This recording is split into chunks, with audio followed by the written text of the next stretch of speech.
According to today's newspaper headlines, it seems that it's the end of the road for motoring presenter Jeremy Clarkson, as the announcement came later. And said that it's with deep regret the decision had been taken not to renew him.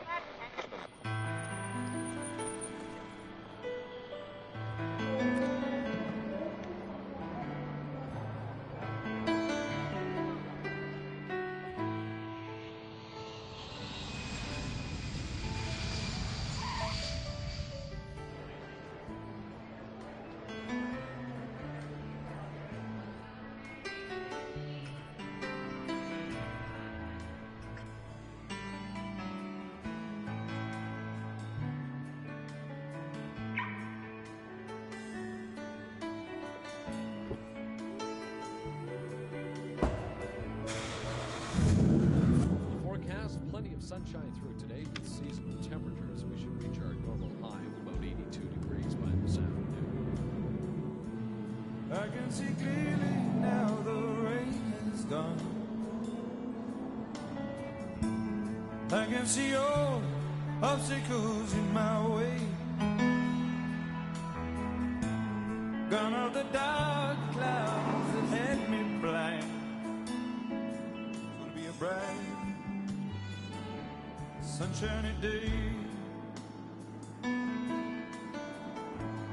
Think I can make it now, the pain is gone. All of the bad feelings have disappeared. Here is the rainbow I've been praying for. It's gonna be a bright sunshiny day.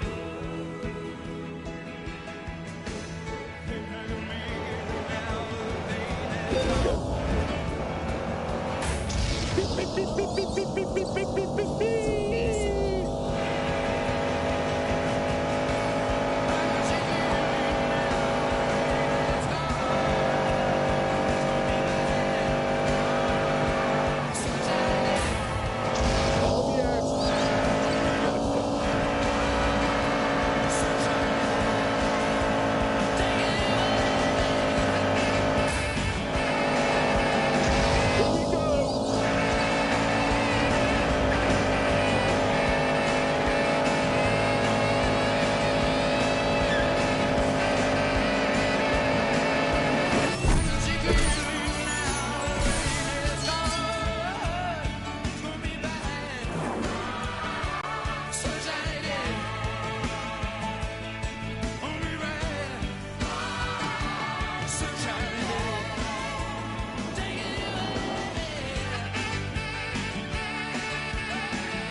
Hello, that was the Hothouse Flowers, and now look what we have here.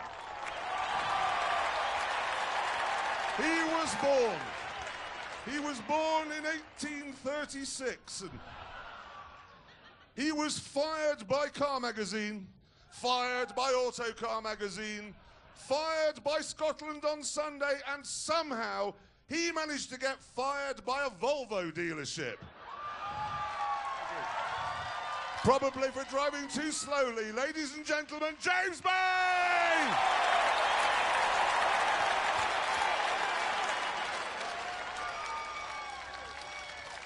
Thank you, you're very kind. And, ladies and gentlemen, you probably can't see him from the back, but I assure you, he is here. He was fired by Radio York, fired by Radio Leeds, and fired by Radio Lancashire. It's Richard Hammond! Hello! Hello! Thank you! Thank you! And, ladies and gentlemen, over here, he's basically a shaved ape in a shirt. And he technically is the only one of us never to be fired by anyone. It's Jeremy Clarkson! Thank you so much.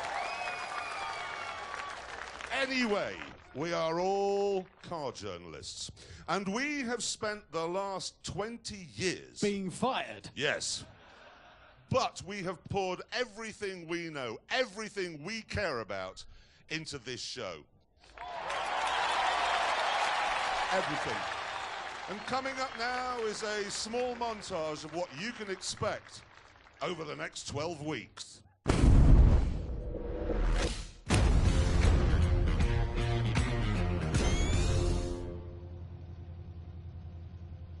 Are we ready, gentlemen?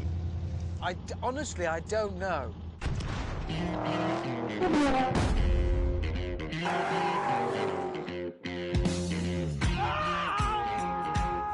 Is that the size of the drop, or what's happened to his...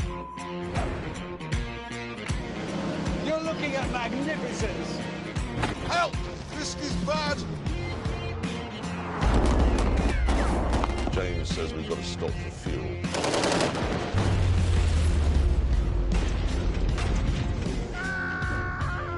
I hate you! Yeah, he doesn't like it.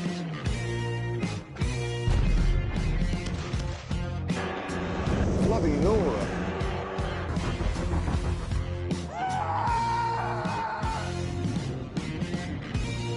Maybe leaking slightly.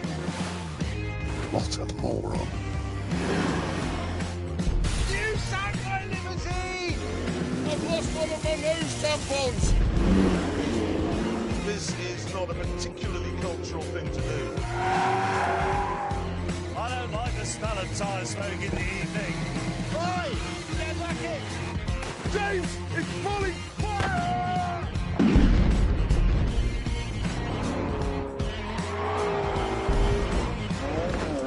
Sideways in linen.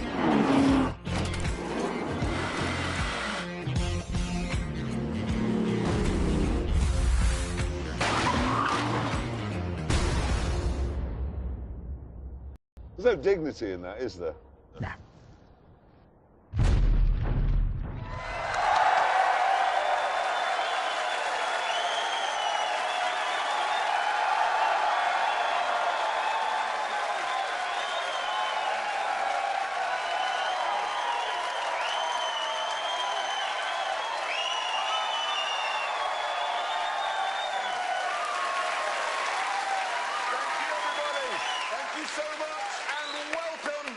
To the first ever Grand Tour. Tonight couldn't be more car-y if it tried. And I'm going to prove that point because we're kicking off with this. Yes, I agree. The thing is, though, various supercar makers have now taken the sort of polar bear friendly technology from a Prius, and they're now using it to create raw, naked speed. Now, I say the best of these hybrid hypercars is the mad, swivel-eyed McLaren P1, whereas Richard Hammond, who's wrong... I'm not wrong. He is, because he says the best is actually the rather boring Porsche 918. It's not boring. Yes, it is. It isn't. It isn't. Well, whatever, we decided to meet up with the cars and settle this once and for all.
The location we chose for this titanic duel was Portugal. Specifically, the international racetrack of the Algarve.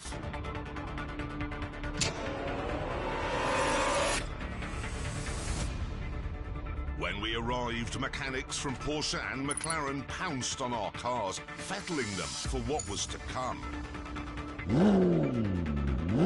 Soon, the McLaren and the Porsche were ready for some shakedown laps. And for these, we decided we'd drive each other's cars.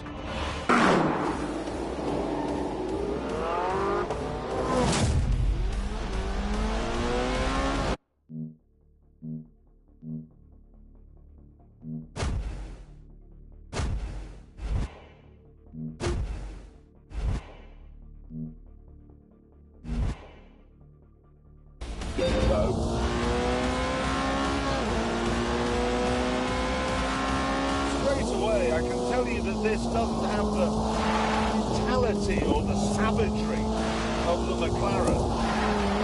Because it has rear-wheel steering and four-wheel drive, it feels planted, it feels secure and safe. And that gives you the confidence to play about.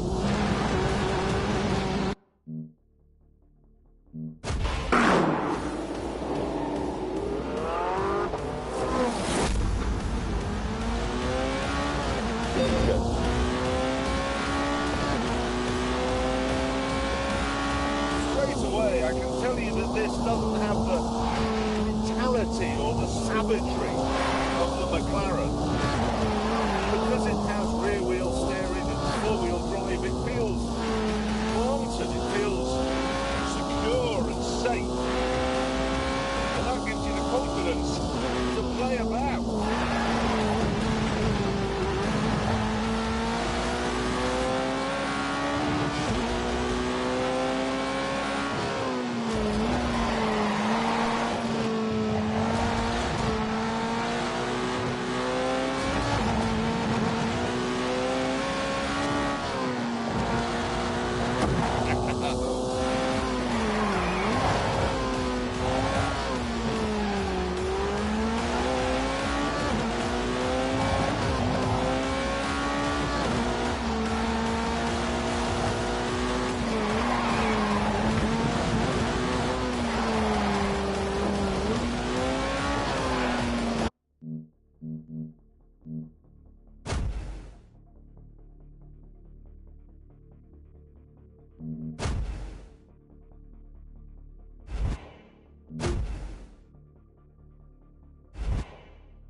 absolutely brilliant.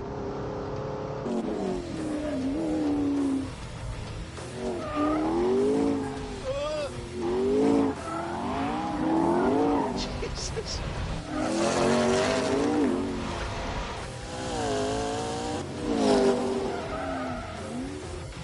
This is frightening. That's what it is.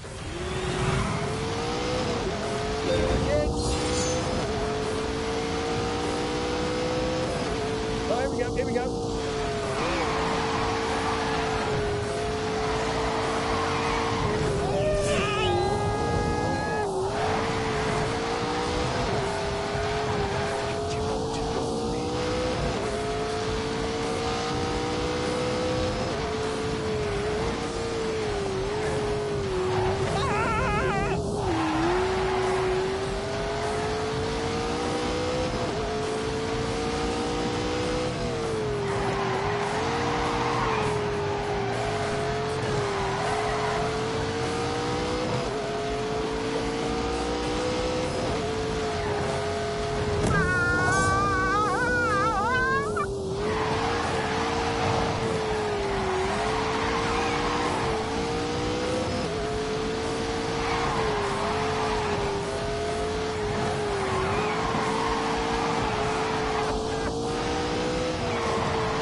Jesus.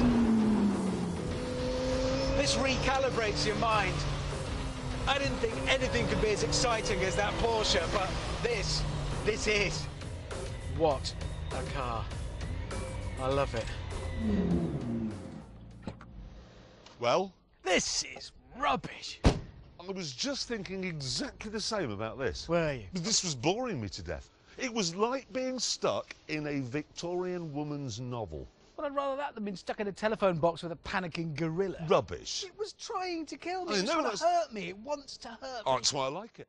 Razor blade in the hands of a surgeon, sickle in the hands of a drunk peasant. Schooner of sherry, absinthe.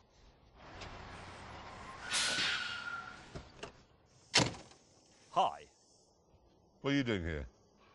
I am here because, gentlemen, I have in the back of that lorry something that will make your McLaren and your Porsche look like lumps of yesteryear.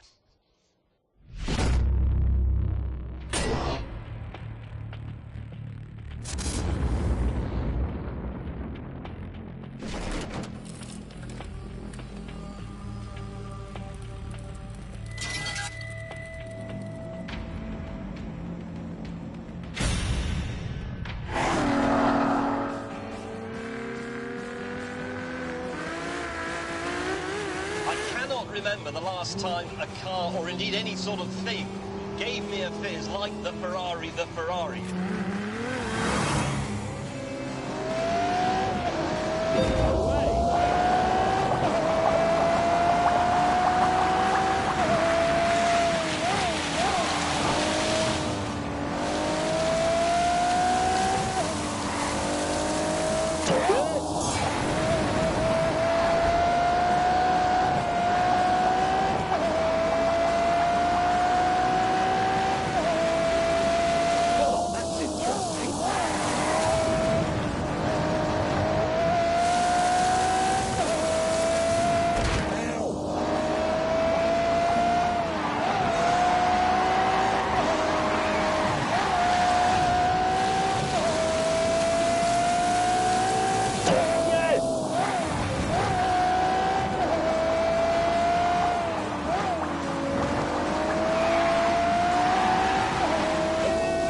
This, I believe, will absolutely mince the other two.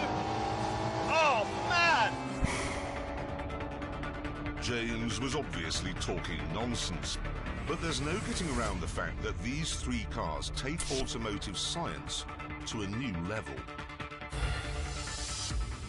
They use the latest green technology to squeeze as much speed as possible from every molecule of fuel. As a result, they're all capable of blasting way past 200 miles an hour whilst producing fewer harmful emissions than a family saloon.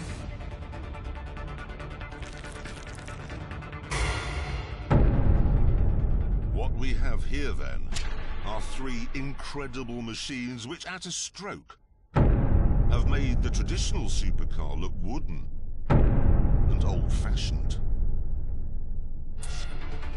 Welcome, everyone, to the Hypercar Holy Trinity.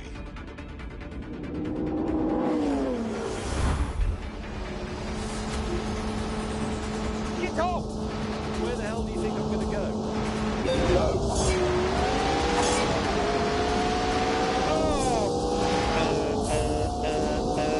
Look at that for a tidy line.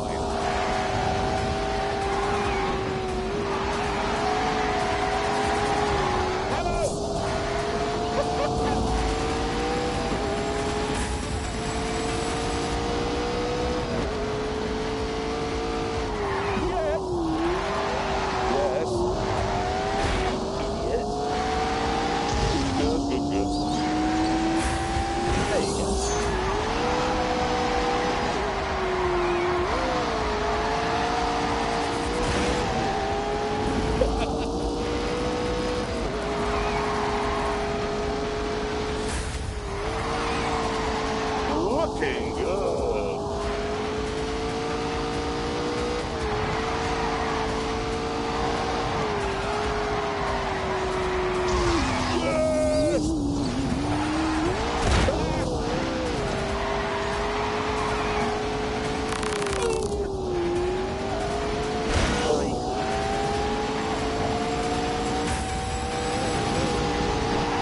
I was very brave doing that. I was.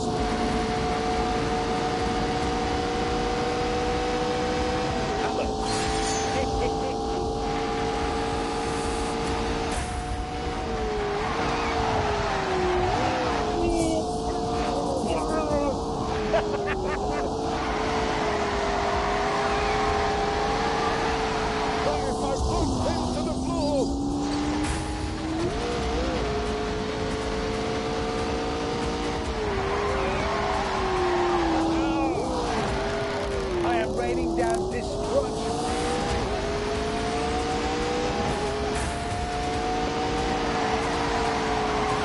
Yes. Oh, yes.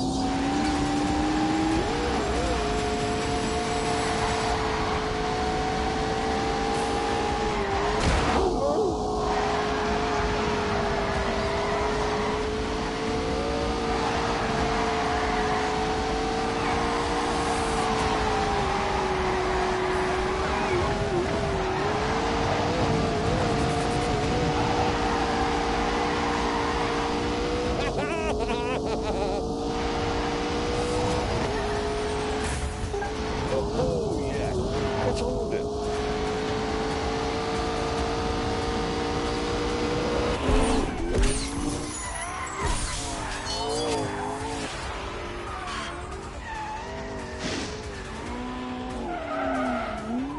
We could have played out there all day, but before we ended up in a £3 million crash, we decided to start the tests to see which of the cars was best. I came up with the first one, mainly to annoy gatecrasher May. Let's make the first test a drag race using electrical power only. Good idea. No, it isn't a good idea. Why not? Because you can't drive the Ferrari on electrical power only. No! No, but of course you can't, because it's a Kerr system like a Formula One car. It's got a V12 engine and an electric motor, but they're all integrated. They work together all of the time. You can't separate them. You should have thought about that, shouldn't you? Bad planning. With James reduced to the role of onlooker, we lined up the P1 and the 918 on the start line. But then, instead of revving the petrol engines, we shut them down.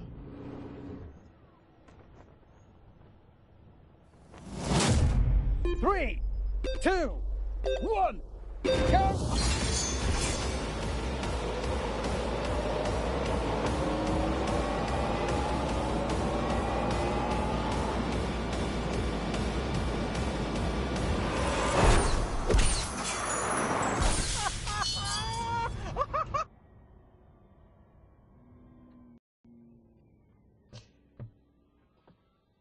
Who won that? It was me, wasn't it? Yeah, but it's not important, though, is it? Is it not? No, it's just not relevant. Right, right. In a drag race, it's irrelevant which car gets there first. Yeah, yours is the better milk float. Back in the pits, Hammond had an idea for the next test. We've got to drive to the hotel, yeah, haven't we? Yeah. It's about an hour away, and it gives us a chance to see what they're like on the road. That's a good point. Real world. That is a good point. I can't do that. I can't drive the Ferrari on the road. Why? Well, it's not registered. It is, got number plates. No, that's just pretend number plates. If they register it, it becomes second-hand and they have to pay the tax. That's why it came in a lorry. So you can't drive it on the road either? Nobody can drive it. It's not road legal. Oh, no. Mate, that's... Oh, that is such a shame. It's an hour of... Oh, sorry, James. That's really a rotten bit of luck, because you've come a long way from Italy. Soon, Richard and I were enjoying the world's best ever commute.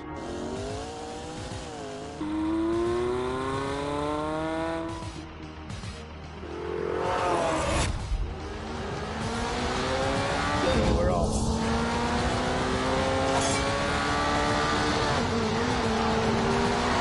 Oh my God.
You're all right.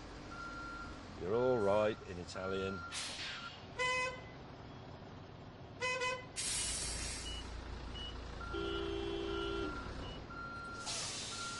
Oh, God.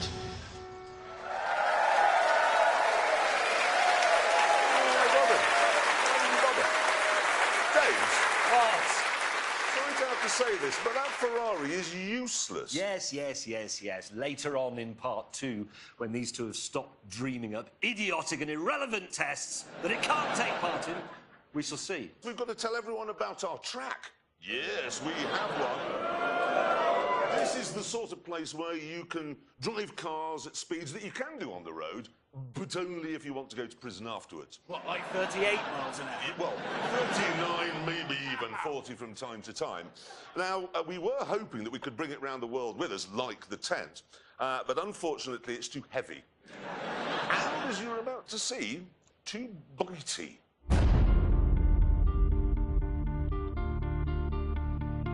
This is it. It's not a race circuit.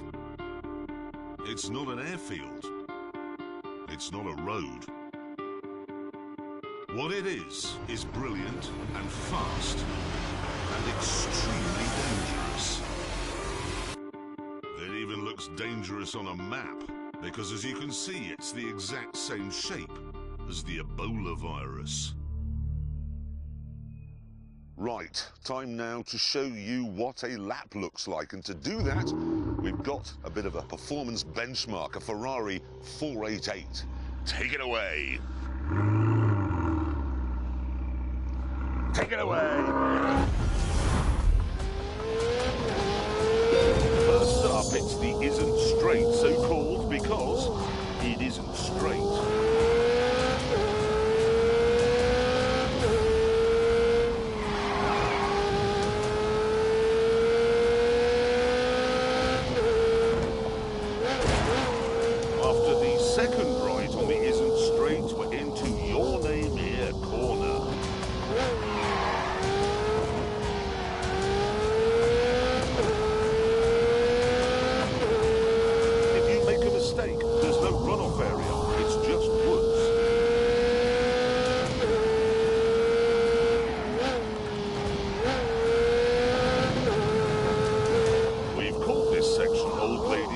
Because it's right next to a house where an old lady lives. Get this 90 left right, or you'll crash into a cage full of electricity. And you'll need to get the final 90 left right as well, or you'll run into a field of sheep.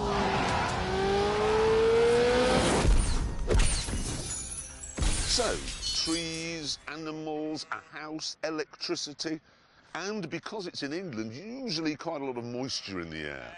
It really is the most dangerous track anywhere in the world. The car I've selected for my first lap of the Ebola-drome is this. The BMW M2.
Carefully. Holy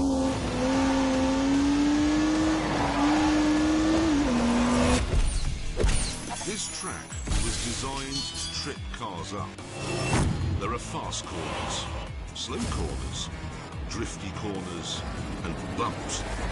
It's hard on the tyres, it's hard on the brakes, it's hard on the engine. It's point and squirt and bark and yelp. It is vicious. But there is nothing here which has flummoxed the M2. This thing is an absolute masterpiece. Like I said, it is the best M car BMW's ever made. You may think it's mad to suggest the cheapest M car is the best, but look at it this way. This track is a lot cheaper than Silverstone, and I know which one I'd rather drive round.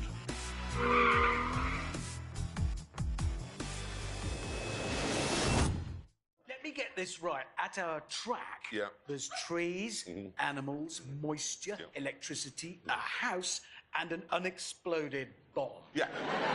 Like I said, it's the most dangerous track in the world. Honestly, it makes Imola look like a duvet. Yeah. It really, honestly, does. It Anyway, does. Pete, all the cars that we test at the Ebola-drome will do a timed lap. And to make sure it's a completely level playing field, they will all be driven by the same racing driver. Yeah. Clever. Thought about this. You gave it some thought. How clever is that? Now, thing is, Amazon, OK, insisted that the racing driver in question should be from this side of the pond. So we went to something called NASCAR, and we found one, and we shipped him to England, and then we introduced him to the complicated procedure which involves turning right. He's called Mike Skinner, but we know him simply as the American. Right, there he is, looking utterly bewildered.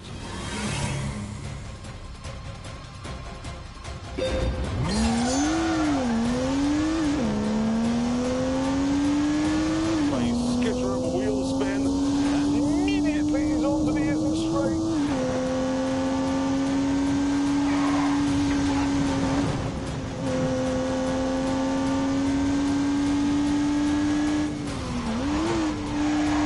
Through the final corner on the isn't straight, into your lane here.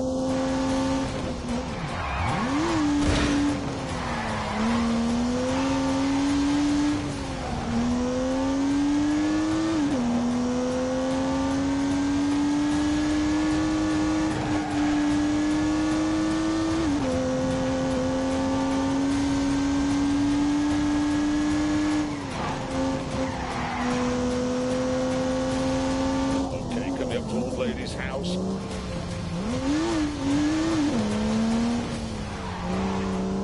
No turbo lag at all, as he hammers down the bumpy back straight towards substation.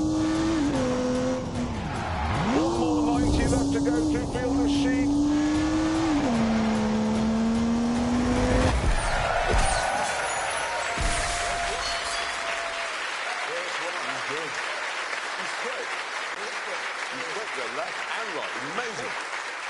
Now, to make sure that the M2 wasn't on sort of the lap board all by itself, we got the American to put some other benchmark cars, well, we call them benchmark cars, he calls them communist, around the track to see what's what. There they all are. Look. Now it's time to see where the M2 goes on that board. Let's have a look. Let's put it on. Oh. Wow! It's I think it's the best M car they've ever made. Oh my goodness! Yeah, look. I prefer it to all the others that are quicker than it. It's got It's definitely the one you should have if you want one that's slower than all the other M cars. It's better. It's only it's quicker than a Civic. Yeah. But it's slower than... If you had a choice of M cars, if you lined them all up and said, I'd like the fastest, it wouldn't be that one. Shut up. Better in every single way. Stop saying you said that. I don't care what. Have you driven one? You know what? It's a amazing, fabulous car. You've driven one. It's a brilliant car. It really, honestly is. This week we are trying to find out which of the new breed of hybrid hypercars is the best. Yes, on day one at the track in Portugal, we established that the McLaren P1 is a mentalist, that the Porsche 918 is very good milk float, and that the Ferrari can do nothing at all. Some of that is true. But now, day 2.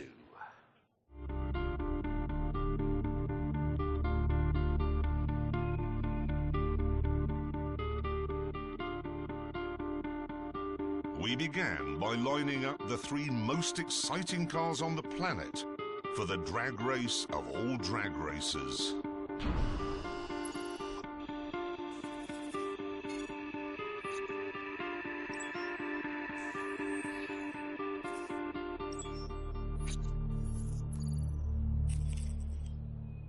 Naturally, this meant engaging launch control, which in the McLaren takes about a fortnight. I have to have the drivetrain in track mode, the aero package in sport mode so that the rear end squats when I set off and gives me more traction.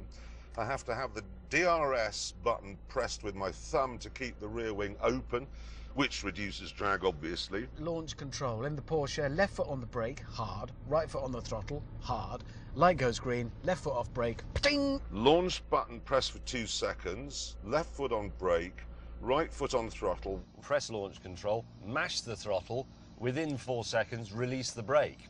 3 seconds later, I have full boost, and I have to set off then within 3 seconds or the entire system disengages. I'm going to get this wrong, just so you know. I've got a lot to do in here.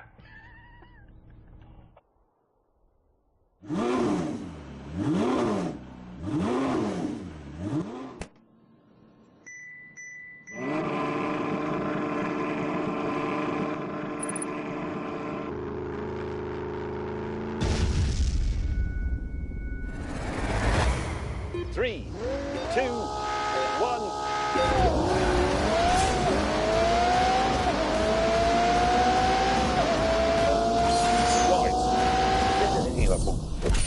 With that sorted, it was time to bring in a racing driver to see which of our cars could do the fastest lap.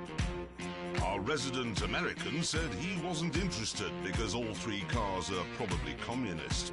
So instead, we went for a Belgian chap who's done Formula 1 and Formula E, Jerome D'Ambrosio.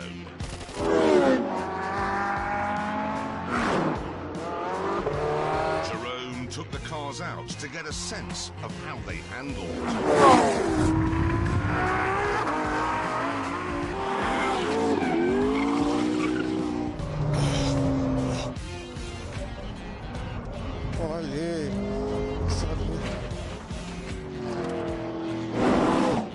And when he'd finished, we were interested to hear his professional opinion. La McLaren, une voiture, je pense peut-être la plus difficile à piloter.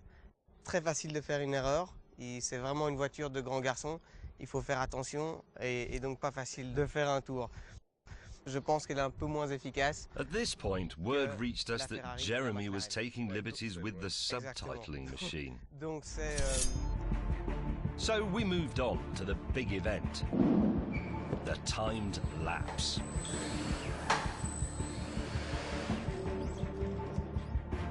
Once the mechanics had finished their preparations, the 3 speed traps were activated.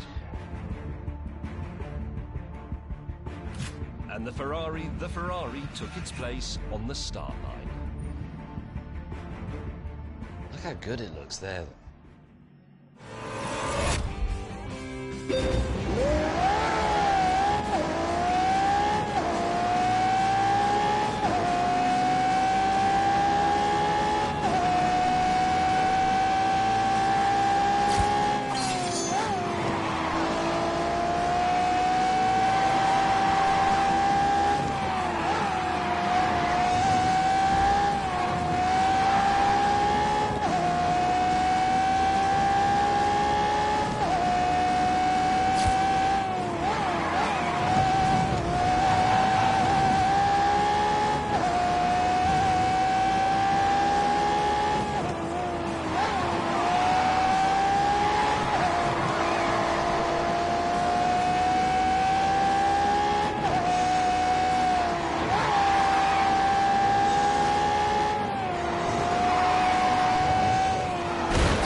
to go and get a cup of tea. Well, we've warmed the track. Next, it was the turn of the Porsche 918. How much faster will it go because of the stripes, do you think? Much.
Finally, it was the turn of the Psycho Killer, the trickiest, the edgiest of the three.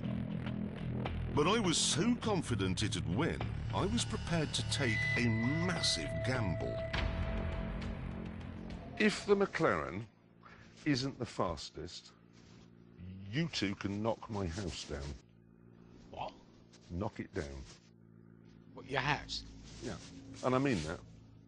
That's how confident I am that that will be the fastest. That's a you know we will do that. Yeah. It's a serious bet. Yeah.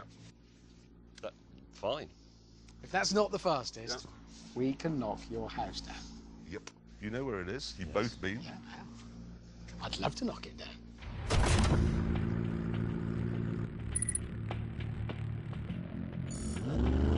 Here we go. A lot riding on this.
With that, back to the tent.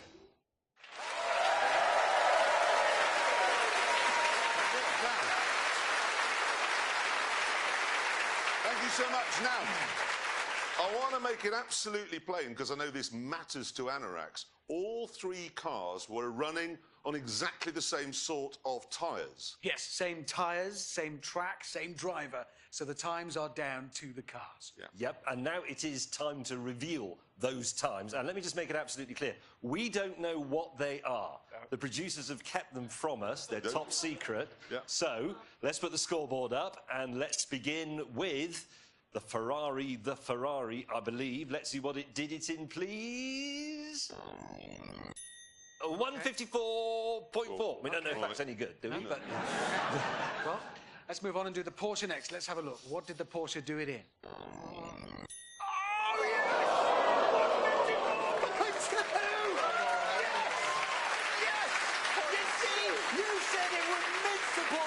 And it didn't mince it, it was slower than the Porsche. I told you, it's just a melon ball. It's slower than my car, which was faster than your car. Yeah, it's 0.2 of a second, and it looks better. Yeah, it did. In my mirror, where it belongs, getting smaller. It's a melon ball, and it lost. Hammond, what? Calm down. All right. Because now we must bring up the time that really matters. Yeah. The one where a lot's at stake. The McLaren, the McLaren P1. Are you nervous? No. Sure? No. A little bit? No, I'm not nervous. Why be nervous? Because you could get like a shopping trolley and keep all your things in it, move around, make some new friends under a bridge somewhere. Hammond. I'd say sell your body. Don't do that. Be quiet. Let's bring up the time of the P1. Here we go. Oh, God. Where is it?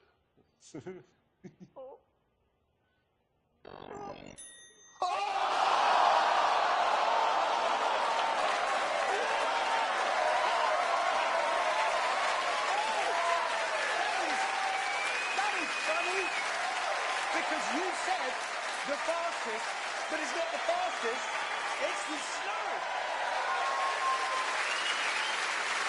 Yeah. And on that terrible disappointment, I'm afraid it's time to end. Thank you all very much for coming. Thank you for watching, and we'll see you next week in Johannesburg. Goodbye!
Thank you very much, everyone, and welcome.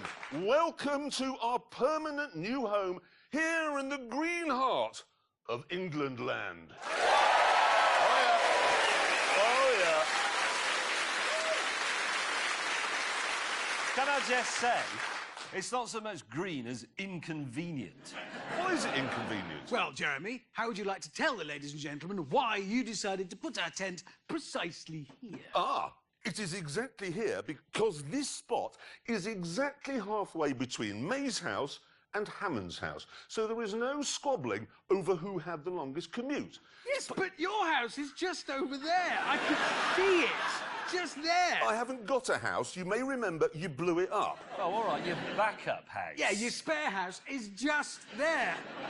Let's not get bogged down with whose house is the nearest. It's yours. Definitely yours. Is that your cat? The point is... Oh, hang on, Jezza, you've got a parcel. No, I can tell there's a man putting one of those I can't be asked to ring the doorbell cards through the letterbox. The tent is located here, yes, but this is still very much the Grand Tour. The globe is still our playground, as you will see from this short clip of what's coming up over the next 11 weeks.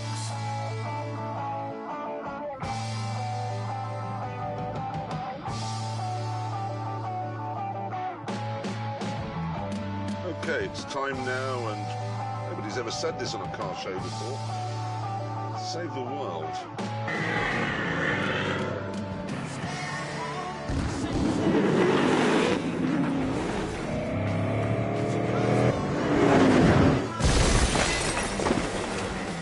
Morning, shoppers.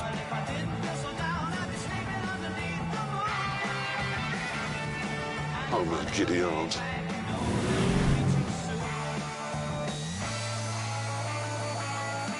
Holy shit.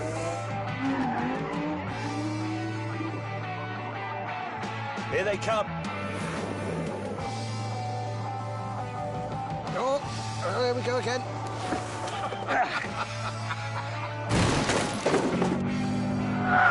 Get out of the way, get out of the way, I'm in a race. I got up this morning too late to go to work. Extending fuel nozzle. We are pumping gas! Have we got to drive up there? Fire service is now available in your area.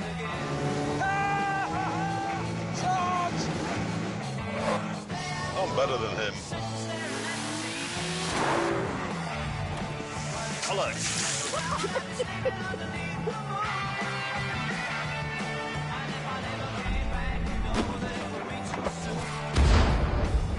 You're gonna have to work a bit harder, Jaguar!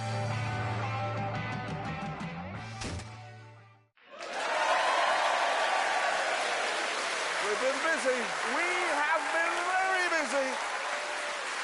Anyway, that is all to come. This, however, is now, and we have an important job to do, an important question to answer. Which is better, the past, the present, or the future? By which I mean, which is better, petrol power, hybrid power, or electrical power? Now, to do this, we are going to use the Lamborghini Aventador S, which has a petrol engine and is therefore from the pages of ancient history. And that will be driven by our resident Neanderthal.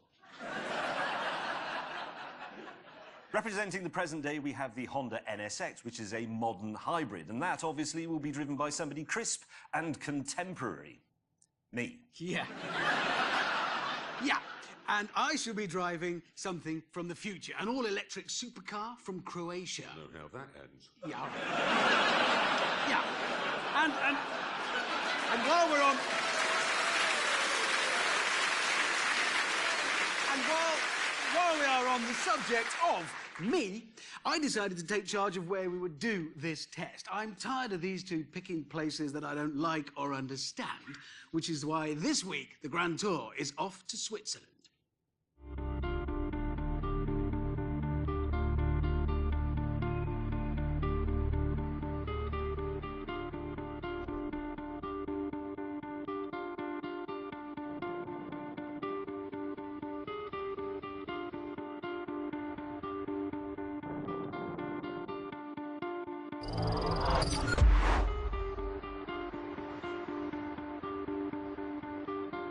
Well, here it is, the Rimac Concept 1. the world's first electric supercar.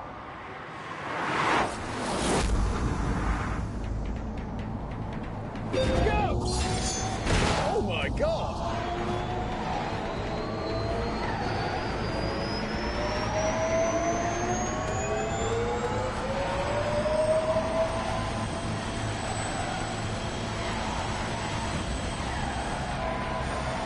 Oh, for God's sake! Oh my God!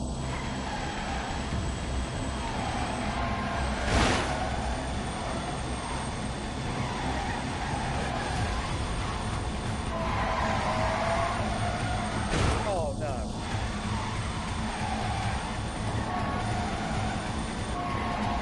Oh, for God's sake!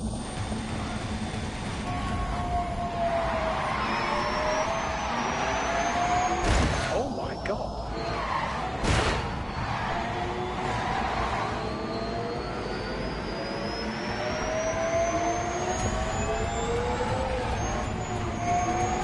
Oh no!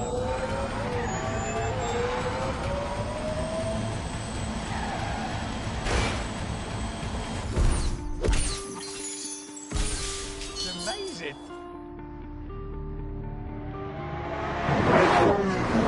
At least it was until they turned up. Listen to that.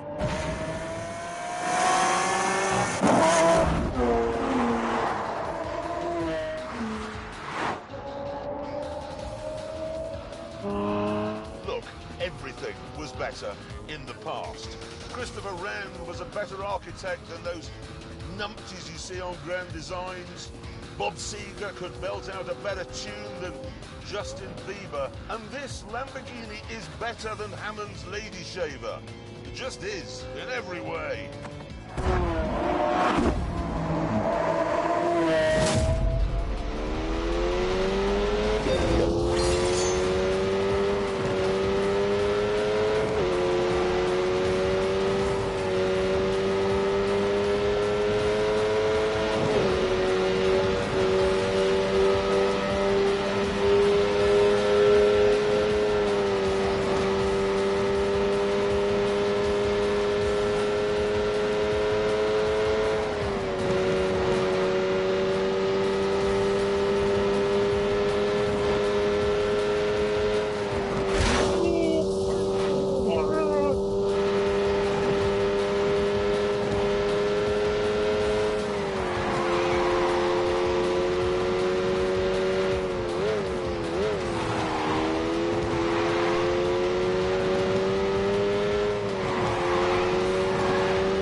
No, the present is best. Everything in the world now is better than it was a minute ago. And everything in the world now is better than it's going to be in another minute, because we don't know what that is yet. It might be the nuclear holocaust. Humankind can only live in the present, and that's why you need a Honda NSX, okay?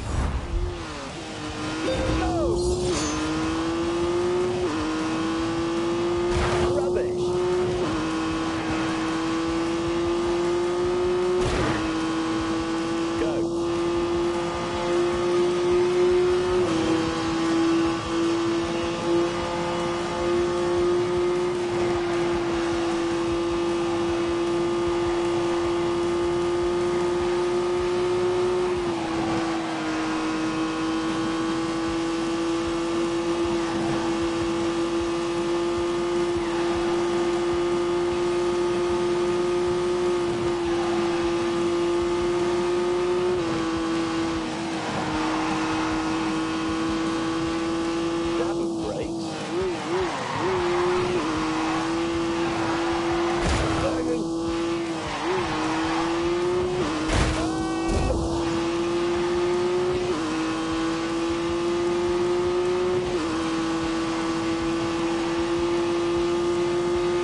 Bibriguet is by far the cleverest of the three cars here because of its dual powertrain.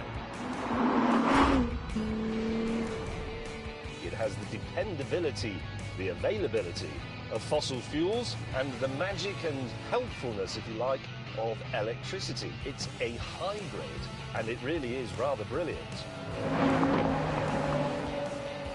They probably think this is some sort of Eastern European electric milk float in a supercar suit. Well, they're wrong. Very wrong.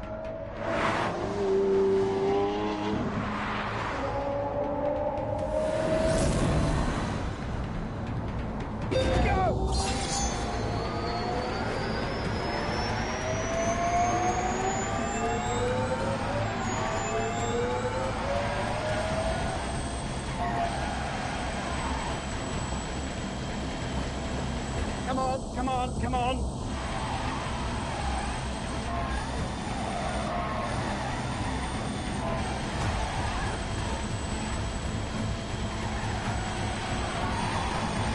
Oh my God! Oh, for God's sake!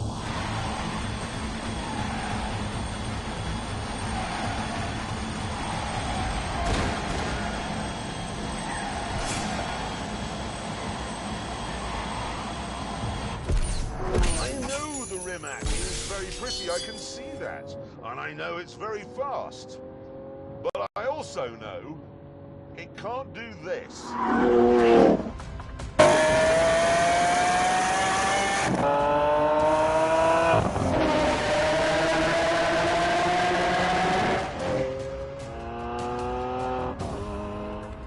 know it looks like the three of us are just clowning around in some supercars on a lovely, lovely day on a beautiful bit of road.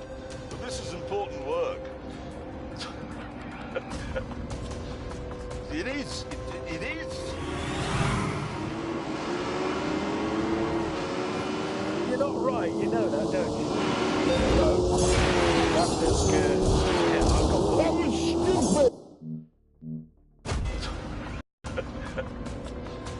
It is. It is. That's genuinely alarming. That wasn't even necessary.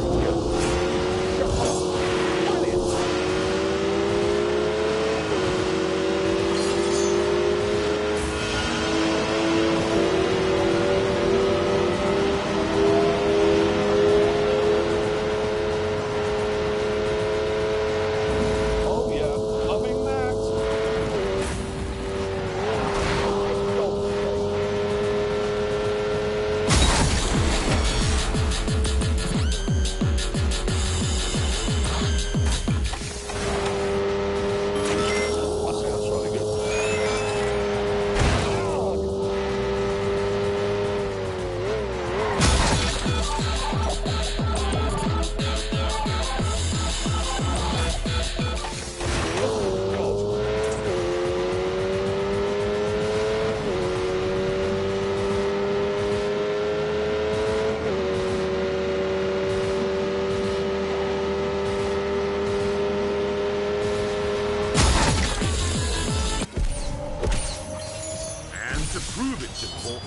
We decided to pull over and start acting like informal car journalists. You may mock the idea of a Croatian supercar, but Rimac is already working with Koenigsegg and Aston Martin on their battery tech. It's a serious company, so serious that they make nearly every bit of this car themselves. Sat-nav, switchgear, headlamps, all in-house. Apart from the leather, if you go for that, which is Bulgarian. Oh, I love Bulgarian leather. It's my favourite. But anyway, the reason I like the Aventador most is because it defines the supercar. It wasn't designed to do 1 billion round Brands Hatch. It was designed to do 9 on Knightsbridge. It was designed to make people go, wow, and it does. If you want to go fast, buy a Ferrari. Or a Rimac. And that's for shaving your legs, if you're a lady. I love the Lamborghini as well, the styling especially, it's fantastic, but you know that the sort of time and thought that Lamborghini put into that, Honda put into things that they thought were important, like making a new type of steel section for that pillar so it can be smaller, so you can see out better, 10 radiators to cool the drivetrain, and lots of other stuff that make modern technology simple to use. I just don't like it. Well, how is that relevant? I'm talking about it, and I don't like it. I You're wrong. I wanted to like it, but I don't. You're redundant. I didn't like. I really wanted to like it. I've been 10 years looking forward to it. I wanted to like it. I got in it. I didn't like it. But it doesn't matter because I do. You are No, wrong. I'm not wrong. I do. Eventually, we stopped arguing and set off. Sadly, however, things took a turn for the worse when we arrived at the hotel that Hammond had booked. What?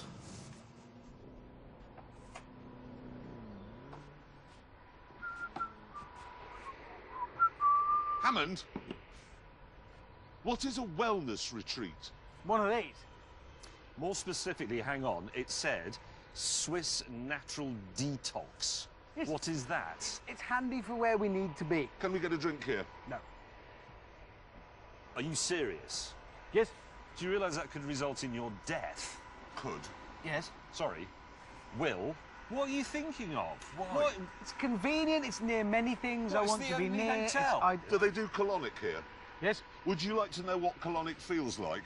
The new electric version. Do they It's very really do modern. colonic here? You might feel better for it. I won't feel better You'll for thank it. me for it in a bit. Would you like a glass of water, James, and some kale? Oh, yes, that's what I always have for supper. Over dinner that night, the mood was dark.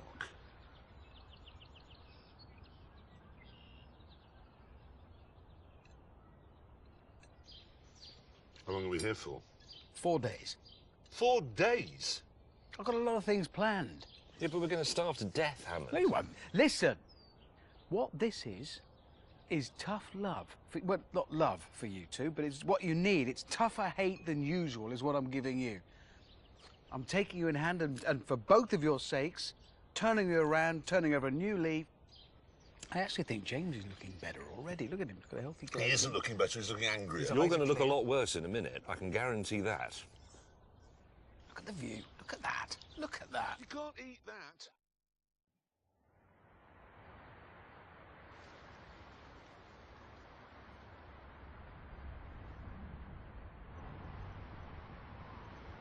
Our first outing was to a museum in the nearby city of Lucerne. Well, that's bollocks.